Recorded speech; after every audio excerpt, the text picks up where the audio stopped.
৮০ ছুঁই ছুঁই তবু আজও অপর্ণা সেন। অপর্ণা সেনের জীবনের খুঁটিনাটি অজানা কাহিনী। অভিনেত্রীদের বয়স বাড়লেও বয়সের ছাপ পড়ে না নায়িকাদের চোখে মুখে।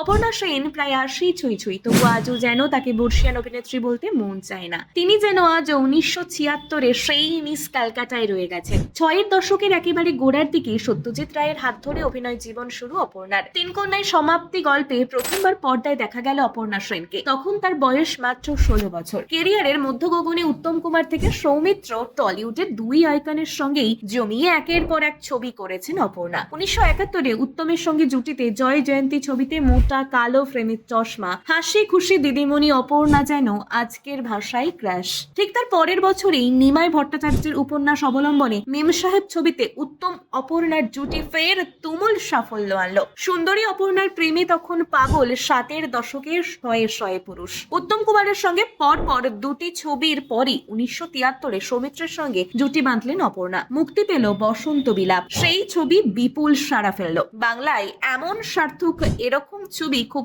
কমই রয়েছে। এই ছবির আমি মিস ক্যালকাটা গানে ববছাট চুল, প্যান্ট, টপ পরা অপর্ণা যেন তৈরি করলেন সাহসিকতার নতুন সংজ্ঞা। বিমল মিত্রের বিখ্যাত উপন্যাস কড়ি দিয়ে কিনলাম এ বড় বোনে সতীর ভূমিকায় দেখা গিয়েছিল অপর্ণা সেনকে। শেষ দৃশ্যে অপর্ণার অভিনয় যেন আজও গায়ে কাঁটা দেয়।